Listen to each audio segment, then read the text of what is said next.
Satu minuman yang saya hindari ketika bulan puasa adalah minuman yang terlalu manis. Saya gampang enek kalau berbuka dengan minuman yang terlalu manis. Dan karena enek, saya jadi tidak semangat menikmati gorengan favorit saya. Jadi biasanya, saya hanya sedia teh tawar hangat saja ketika berbuka puasa. Namun, ada satu pengecualian, yaitu kolak pisang. Pisang yang belum matang dengan kuah kolak yang agak manis merupakan kombinasi yang cocok dan terasa sangat segar untuk berbuka puasa. Untungnya, tidak seperti kolang-kaling, kita tidak harus menunggu bulan puasa untuk menikmati pisang. Karena pisang adalah salah satu buah yang sangat populer dan selalu tersedia setiap saat. Mendapatkannya pun sangat mudah. Tapi tahukah kamu kalau pisang ini menyimpan banyak misteri? Misalnya, buah pisang tidak datang dari pohon. Yang kita sebut pohon pisang sebenarnya bukan pohon sama sekali. Atau, hampir semua pisang di seluruh dunia adalah klon. Dan banyak lagi misteri lainnya. Dalam video kali ini, kita akan sama-sama mencari tahu tentang pisang.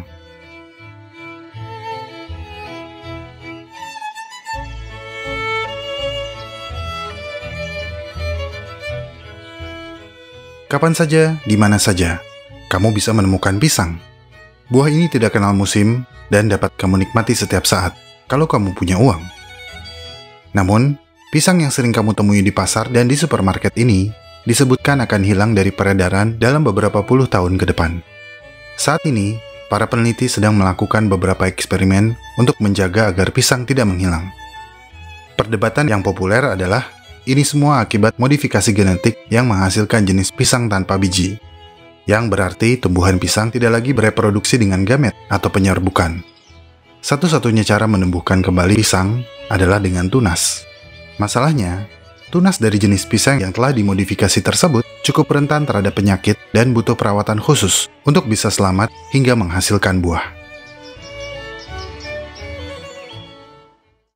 Sebelum kita lanjut, saya ingin berterima kasih kepada teman-teman yang telah support Alam Semenit lewat donasi di Saweria. Mas Hen, Nani, DSM Otomotif, Ivania Ignes, Ngangengong Ngongangeng, Citra Kerupuk Yogyakarta, Top Up Gensin dan ML, FB Riyadi A, YT Prem 6 bulan 15K, FB Riyadi A, Kutunggu Jandamu Devi, Magila Lagi, Magila Lagi, Magila Lagi, Baharudin S, Putwar Nakan Babi Sirait, Istri Kang Taehyun Cabang Priok, Zizah Pak Wong Wong, Winnie dan Toto, Aksa Suka Alam Semenit, istrinya Ferry, Pecinta Alam, Sahabat Alam Semenit, Sayang Pipit Selamanya, Kelvin kakaknya Laura, Friko Stallone, Agatha Naisa, GSS Project, Arintek Lampung, buat Mama YYX dan Anazina, Ivan Lawrence aka Kang Mus, Wuwu Family, Delisha Briliana Solehah, Wuwu Family, Jelajah Purbalingga, Edwin Cepet Sembuh Mahnya, King Bim, Rispa Punya Filza, Roti Cecela Lampung, Bahas Banteng Bang, Ilham Presma Skripsi Jalan Dikit, Agung Sayang Banget Sama Mia, Herdi, Altigo Aquatic, Baramajunun, Dindin, Penghuni 3 Mulyo Harjo, LX7 Bengkel Bubut Online, Ampian Store, Cipa Sayang Mas Arda, Faiz Putra Sirau, Andi Baja Jalanan, Gara DTN 439, W3, Danusaga, Ciki Itu Riki Master Prayoga, Yadin, Tiamo 150614, Madnor _Barno, Service Laptop Ninja Tom, Toko Nebule, The Great King, Ibnu Rahman, Katidit Balap Ngabuburit, Rizky Jatnika, Miau, Sudadi Babahnya Zidan, Ini Fajar Pacarnya Sisil, Apa, Burger Lada, Sondi Robianto, Ayu Aku Sayang Kamu, Batu Alam Abad 21 Tasikmalaya, Batu Alam Abad 21 Ciamis, Gap Garage 13 Malang, Kakak Akila dan Teteh Naima, semoga sukses BG, Tirta Nirada, Agni Pawitra, Riot, Frionel, Fatah Hamid Anak Baik, Mia Miu, Love You Anissa Sekebon Moch, Victor Lividia, Chandra Saleh dan Juragan Muntois, Aska Hamilin Aisyah, Halid _Mawadi, dan Zulnya Retno.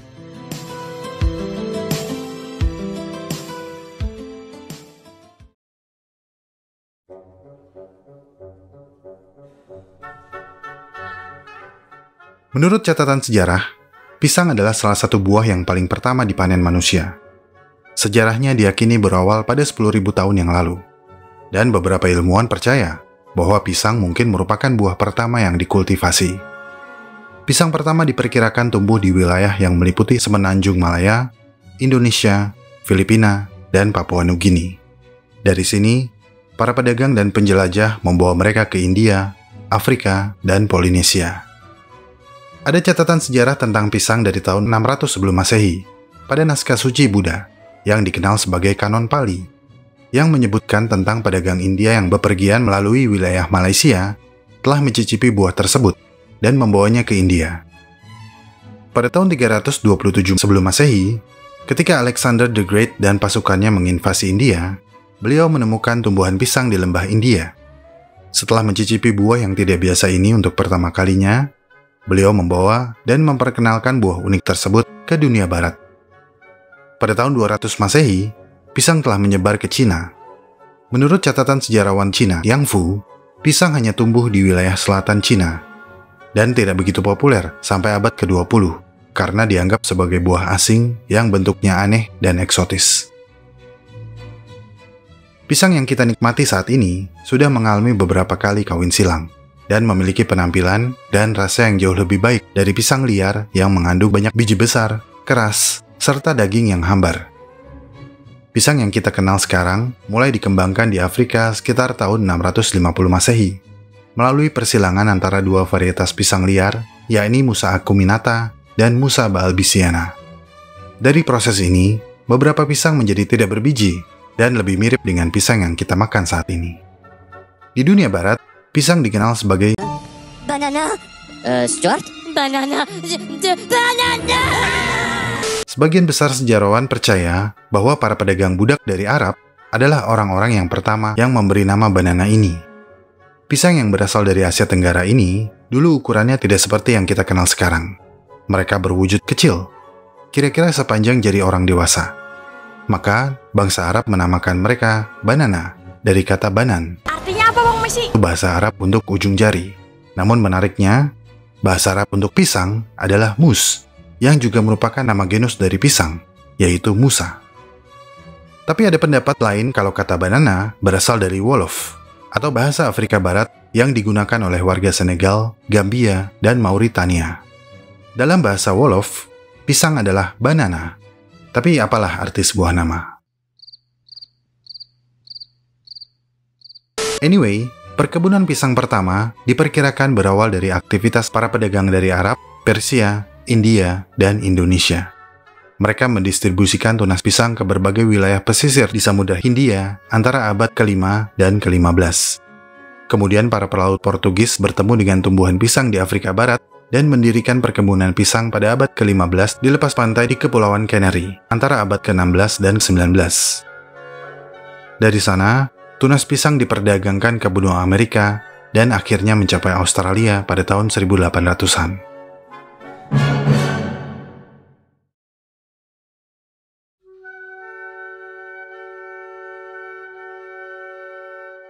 Terlepas dari apa yang sering kamu dengar, pisang tidak tumbuh di pohon. Ya, saya tahu, tumbuhan pisang memang terlihat seperti pohon, dengan batang tinggi yang tebal dan daun di atasnya. Tetapi sesungguhnya, pisang adalah tumbuhan herba yang sangat besar dan mungkin yang tertinggi. Pohon pisang disebut tumbuhan herba karena mereka tidak memiliki kayu. Kayu adalah jenis jaringan tumbuhan yang sangat keras yang tersusun dari molekul yang disebut lignin. Dan lignin dapat ditemukan di berbagai tumbuhan vaskular, yaitu tumbuhan dengan sistem peredaran untuk mengangkut dan menyalurkan nutrisi. Tumbuhan dengan kayu sederhananya disebut tumbuhan berkayu. Kelompok ini termasuk pohon dan semak sejati.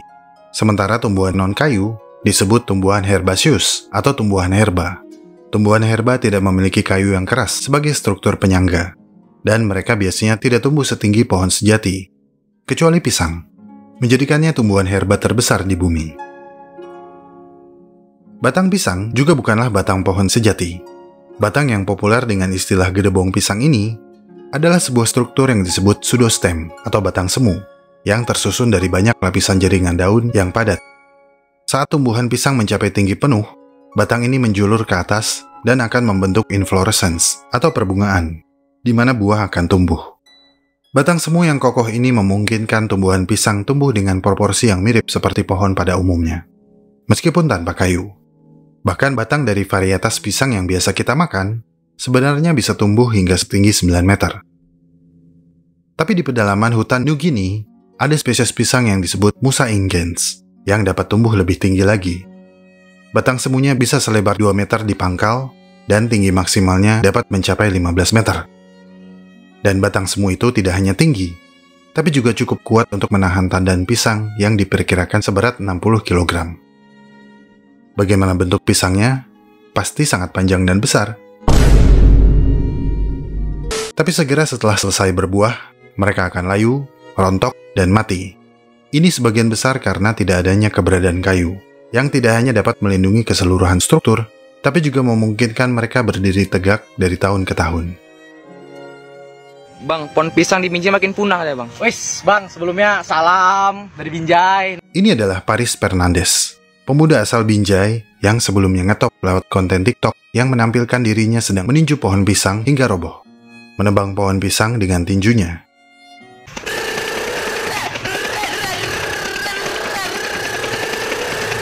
Banyak yang salty ketika melihat Paris menganiaya pohon pisang dan menuduhnya kejam dan tidak berperilaku kepohonan. Tapi banyak juga yang membelanya dengan menjelaskan kalau pohon yang ditinju Paris adalah pohon pisang yang telah berbuah. Dan biasanya, pohon yang telah berbuah harus ditebang. Jadi, yang mana yang benar?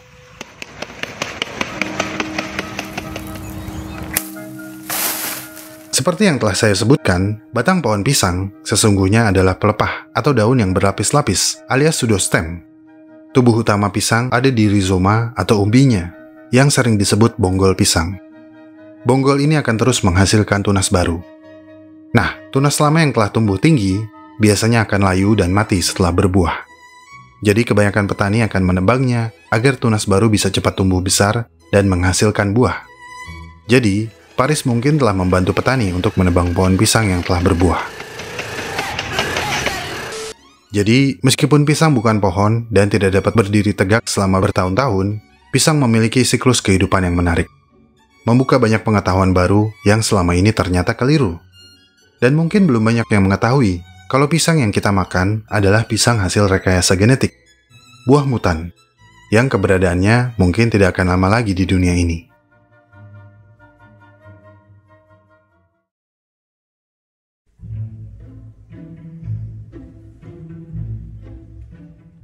Semua pisang, atau at least pisang Cavendish, adalah klon dan merupakan kultivar atau varietas pisang yang paling banyak dimakan di seluruh dunia.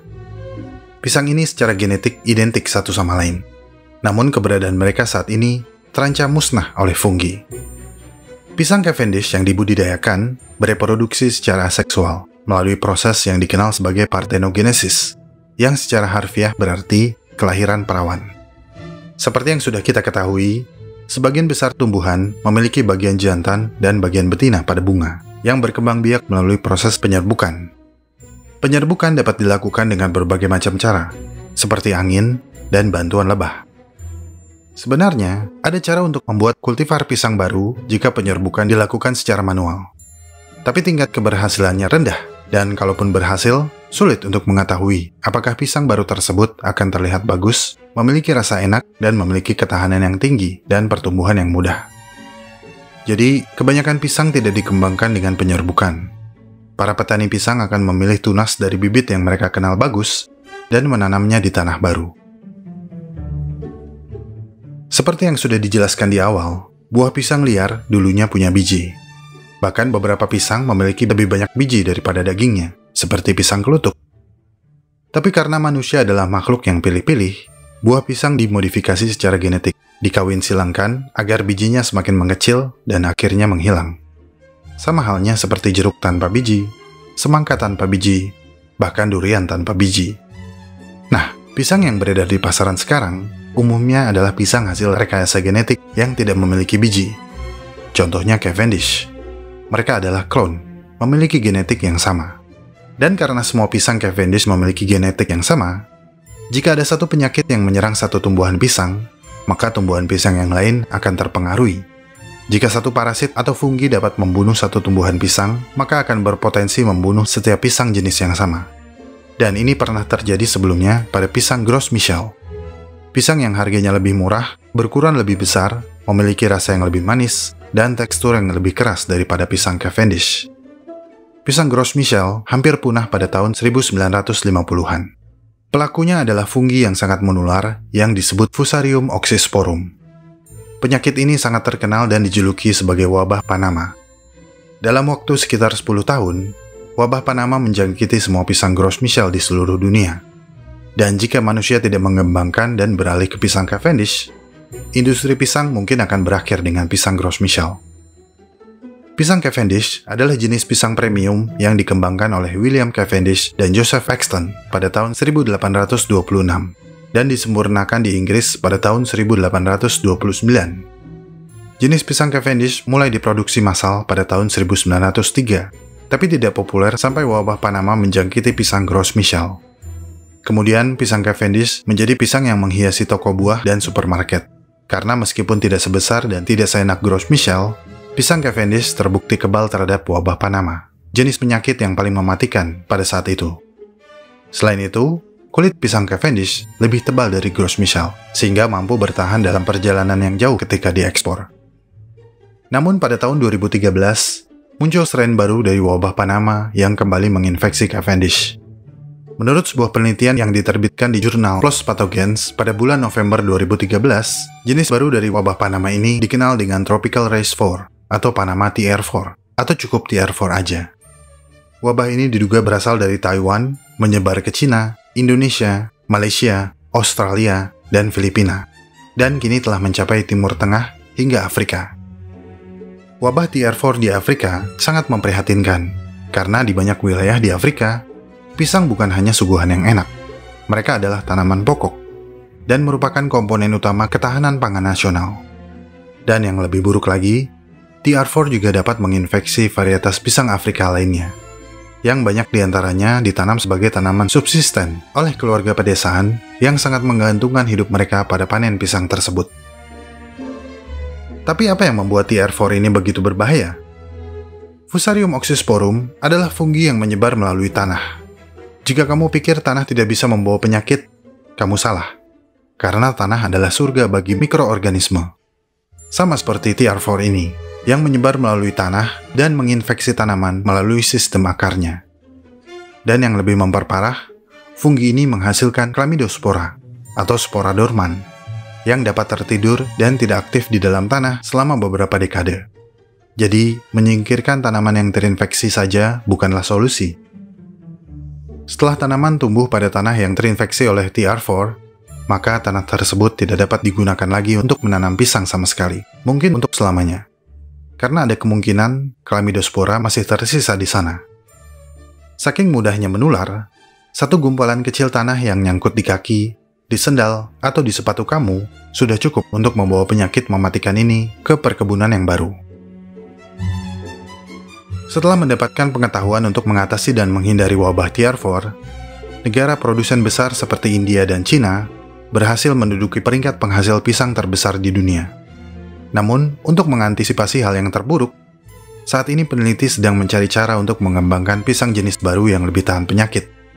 Karena ada kemungkinan, pisang Cavendish akan mengikuti jalan pisang Gros Michel, yang karena tingkat ketahanan yang rendah, mereka tidak bisa diproduksi dalam jumlah yang besar. Pertanyaannya adalah kapan? Dan apakah kita mampu mengembangkan pisang jenis baru yang dapat menggantikan Cavendish sebelum TR4 memusnahkan mereka?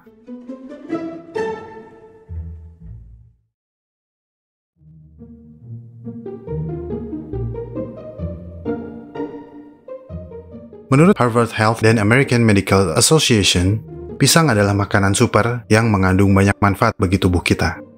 Oleh karena itu, buah asli Asia Tenggara ini dikembangkan dan dibudidayakan di seluruh dunia. Dan menurut FAO, pisang adalah salah satu buah segar yang paling sering keluar masuk banyak negara, selain nanas dan mangga. Dan di Indonesia, buah ini sudah sangat populer dan melahirkan banyak jajanan tradisional, seperti kolak pisang, pisang goreng, nagasari, hingga sale pisang. Karena selain enak, pisang diyakini memiliki banyak manfaat kesehatan, mulai dari buah, jantung, sampai kulitnya. Di samping populer dalam dunia kuliner, tumbuhan yang tumbuh subur di iklim lembab dan panas ini adalah sumber potasium, kalium, dan serat pektin. Menurut data dari USDA, satu buah pisang berukuran sedang mengandung banyak nutrisi yang bermanfaat bagi tubuh.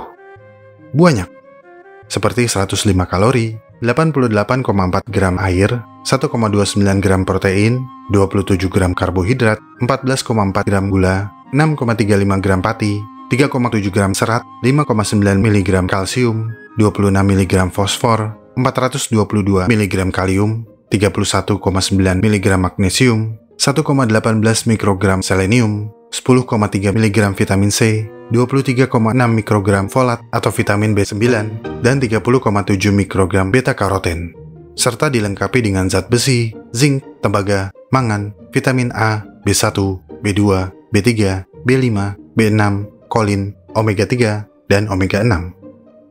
Banyak. Selain itu, buah pisang mengandung 2 antioksidan utama, yakni dopamin dan katekin, yang dapat menurunkan risiko penyakit jantung. Kalium yang terkandung dalam buah pisang dapat membantu mengatur keseimbangan cairan dan elektrolit sehingga tekanan darah dapat tetap stabil. Di samping itu, serat pada pisang bekerja mengikat lemak yang dapat mencegah pembentukan plak. Dengan begitu, mengonsumsi pisang dapat membantu menurunkan risiko stroke dan penyakit jantung. Berdasarkan sebuah studi yang dilakukan pada wanita yang mengkonsumsi pisang sebanyak 2-3 buah per minggu, kemungkinan untuk terkena penyakit ginjal adalah 33%. Sementara studi lain mencatat mereka yang makan pisang sebanyak 4-6 buah per minggu adalah 50%. Kalium yang terkandung dalam pisang juga bermanfaat untuk mengontrol tekanan darah dan fungsi ginjal yang sehat. Sementara kandungan potasiumnya bisa bermanfaat untuk menjaga kesehatan ginjal.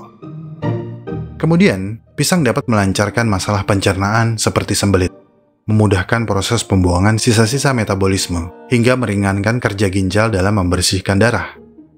Sementara, mengkonsumsi pisang yang belum matang juga sama, dapat membantu meningkatkan kerja sistem pencernaan sekaligus menjaga saluran pencernaan. Ini karena pisang yang belum matang adalah sumber saripati resisten, yang merupakan makanan bagi bakteri baik yang hidup di usus besar. Untuk kamu yang aktif dan rajin olahraga, pisang sering disebut sebagai makanan yang sempurna untuk para atlet, karena kandungan mineral dan karbohidrat yang mudah dicerna. Selain itu, makan pisang dapat mengurangi kram dan nyeri otot ketika sedang berolahraga. Kandungan serat, vitamin, karbohidrat, magnesium, dan kalium dapat menjaga tubuh tetap bugar, serta membantu otot bergerak dengan baik. Pada kuliner tradisional, jantung pisang sering dijadikan olahan lauk pendamping nasi, mulai dari tumis, lodeh, oseng, hingga gulai. Tidak hanya rasanya yang cocok bagi lidah lokal, jantung pisang juga mengandung banyak manfaat kesehatan. Cikal bakal buah pisang ini dapat membantu mencegah diabetes hingga kanker. Selain itu, jantung pisang juga berkhasiat untuk meredakan nyeri, mencegah pembengkakan, hingga gangguan saluran pencernaan. Khasiat pereda nyeri ini sering dimanfaatkan untuk mengurangi nyeri akibat menstruasi, sakit kepala, hingga sakit gigi. Meskipun belum teruji secara klinis, kulit pisang yang memiliki kandungan senyawa antioksidan, antiinflamasi, dan antimikroba dapat bermanfaat bagi kesehatan kulit, membantu mencerahkan kulit, meredakan mata bengkak, mengurangi kerutan, menyamarkan bekas jerawat, melembabkan kulit, bahkan menghilangkan kutil. Ada catatan yang menyebutkan, menggosokkan kulit pisang pada gigi dan gusi setiap hari selama seminggu dipercaya dapat menyehatkan dan memutihkan gigi dan gusi. Dengan begitu banyak manfaat yang terkandung di dalam satu buah pisang, apakah akan semakin baik jika kita konsumsi pisang dalam jumlah banyak? Tidak, karena segala yang berlebihan tidaklah baik. Para ahli kesehatan juga tidak menyarankan untuk mengkonsumsi pisang dalam jumlah banyak dalam satu hari. Mengkonsumsi pisang secara berlebihan ternyata bisa memberi efek sebaliknya terhadap kesehatan. Beberapa di antaranya adalah berat badan naik, gula darah melonjak, memicu hiperkalemia, merusak gigi, sembelit, hingga migrain. Jadi, makanlah pisang secukupnya. 1 atau 2 buah dalam sehari sudah cukup untuk kebutuhan gizi.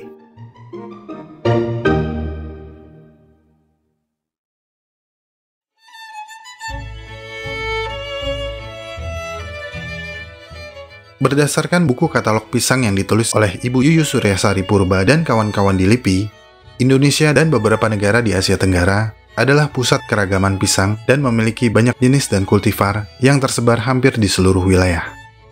Dari 71 jenis pisang yang ada di dunia, 12 diantaranya tumbuh di Indonesia. Dan ada lebih dari 200 kultivar lokal yang seluruhnya adalah varietas alami yang belum mengalami perbaikan atau pemuliaan. Dengan kata lain, kita tidak terlalu bergantung pada pisang jenis Cavendish untuk mendapatkan manfaat yang terkandung di dalam buah pisang. Sebagai salah satu negara penghasil pisang terbanyak, Indonesia memiliki banyak varietas pisang yang lain yang tidak kalah lezatnya. Ada pisang raja, pisang kepok, pisang Ambon, pisang tanduk, pisang barangan, pisang serai, dan banyak lagi. Mungkin rasanya tidak sefamiliar Cavendish, tapi dengan begitu banyak resep asli Nusantara, pisang-pisang lokal ini dapat dikreasikan sebagai kuliner unik dan menyehatkan. Terobosan modern seperti piscok, ihang hoheng, dan sang pisang juga merupakan ide unik untuk memicu masyarakat mengkonsumsi pisang.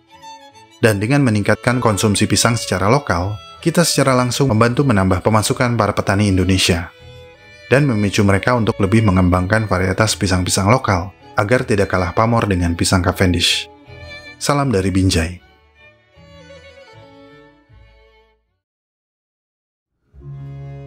Terima kasih telah menonton sampai menit ini. Saya sangat-sangat menghargai segala support yang teman-teman berikan kepada Alam Semenit. Jika ingin tahu lebih banyak tentang subjek pembahasan dalam video ini, cek deskripsi video.